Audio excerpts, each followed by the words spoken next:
자, 오늘 얼마 안 남았죠? 신보 이제 시험, NCS 시험 어떻게 출제될지 예상해 보겠습니다.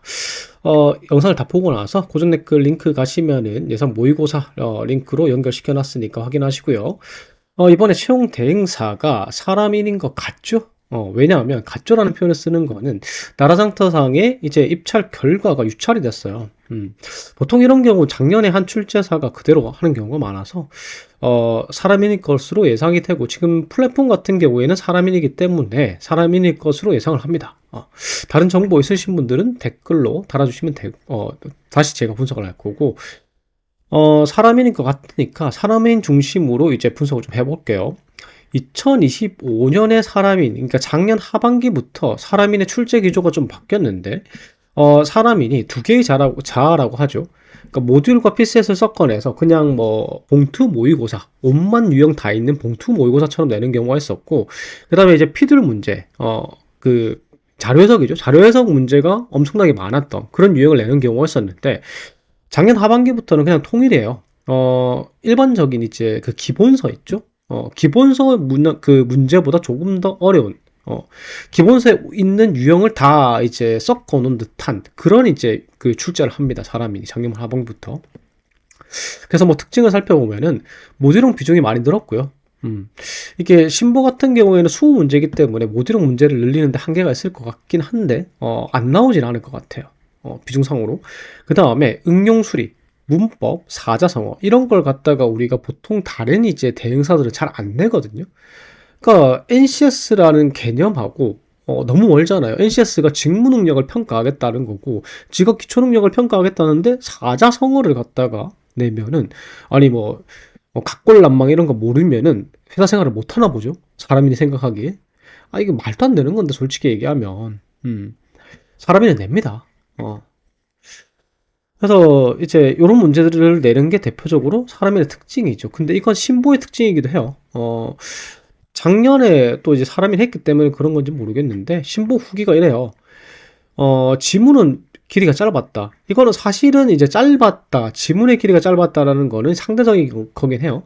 매일경제 같은 시험 치다가 이제 신보 그 사람인 문제 치면은 굉장히 짧게 느껴지고요. 한사는 거 풀다가 사람인 보면은 그게 또 길게 느껴지기도 해요. 그래서 지문의 길이가 대체적으로 짧은 축에 속합니다. 사람인 같은 경우에. 그 다음에 응용 수리가 대부분이었다. 이건 작년 그 신보 시험에 유독 심했어요. 그러니까 직렬에 따라서 심한 경우, 사실 20문항밖에 안 되잖아요, 신보가, NCS가. 근데 5문항이 응용 수리 나왔어요. 그러니까 말도 안 되는 비중이었죠. 그러니까 거의 그냥 그 대기업의 인적성 시험 같은, 정말 신경 안 쓰고 낸 거죠. 그래서 거속시, 확률, 뭐, 요런 거 있잖아요. 거의 뭐 수능 문제 같은. 수능도 아니죠, 사실은 이게.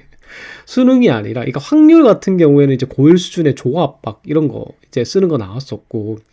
그 다음에 이제 거속시나 이런 건 중학교 2학년 수학입니다. 그 다음에 그 참거짓, 추론, 모듈, 뭐, 혼합이었다, 문제 해결 자체가. 그러니까 딱 기본서죠. 기본서에 5만 명 다 섞여 있는 거. 그 다음에 이제 뭐, 확률 문제. 학생 몇 명 중에서 A반 여학생이 뽑히는 거, 뭐 이거 조합이죠, 조합. 이런 거 있었고, 조금 난이도가 있는 기차 문제가 있었다. 거속시 문제고요. 독해가 왜 역사 지문이 나오는가. 그러니까 이게 사람인의 특징이에요. 아니, 좀 어떤 회사 채용을 하면 그 회사 지문을 좀 맞춰주면 되잖아요. 그런 성의조차 안 보이는 게 사람인입니다. 그러니까 한사능은 좀 갱생을 했어요. 한사능은 갱생했는데, 왜 사람인은 과거로 더 돌아가는지, 갱생을 못 하고 있습니다, 지금. 한창 이제 한사능이 그런 거 있었잖아요. 문학 작품 내가지고 난리가 났었잖아요. 아니, 이게 무슨 직업 기초 능력이냐. 작년에 이제 신보에 역사 지문이 나왔죠. 참 말도 안 되는 일이긴 한데, 이게. 그러니까 역사 지문 낼 거면 금융 역사 이런 거 내든지요. 그 다음에 제가 말씀드린 사자성어. 이게 한 문제 나왔다. 뭐, 모든 직렬이 다 나온 건 아니에요. 다 나온 건 아니지만. 그래서 신보 후기가 이렇고, 이게 그냥 사람인의 후기랑 비슷해요. 제가 사람인 그 출제 경향 이제 그 공략해놓은 영상이 있었죠. 그러니까 응용수리 같은 거 나오고, 뭐 원가, 뭐 이런 거, 뭐 계산하는 거 나오고, 뭐 지문이 길었다는데 이건 상대적인 거고, 모듈형 문제가 많이 나와 있고, 너무 많은 유형이 섞여 있어서 당황스럽다. 이것 자체가 지금 요즘에 사람인을 관통하는 말이지 않을까 싶습니다. 그래서 뭐 통합 채용에도 뭐 모듈형 나왔고, 뭐 너무 많은 유형이 다 달랐다.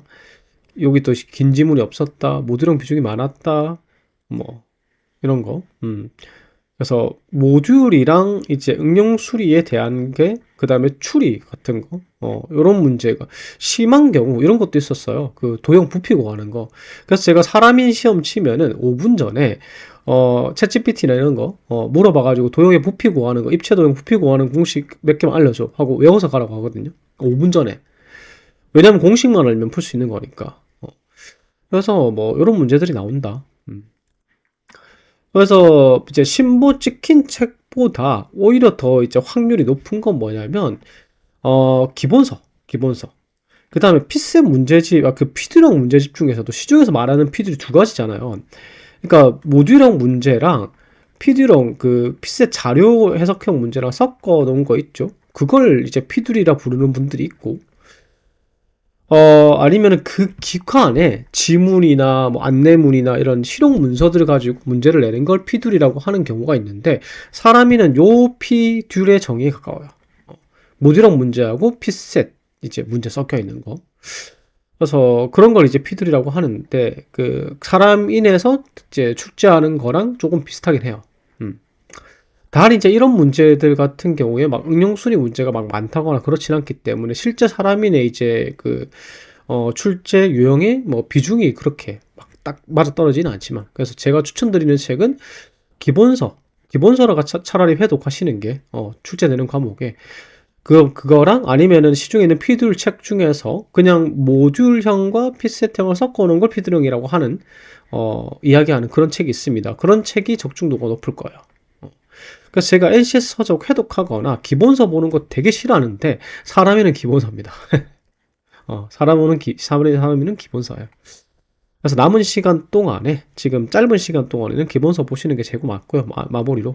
그 다음에 제가 예상 모의고사 하나에 출제를 해서요, 공개를 해놨습니다. 그래서 고정 댓글 링크 따라가시면은 회원분들에 한해서 보실 수 있으니까 한번 최종적으로 확인 겸 풀어보고 가시는 걸 추천드립니다.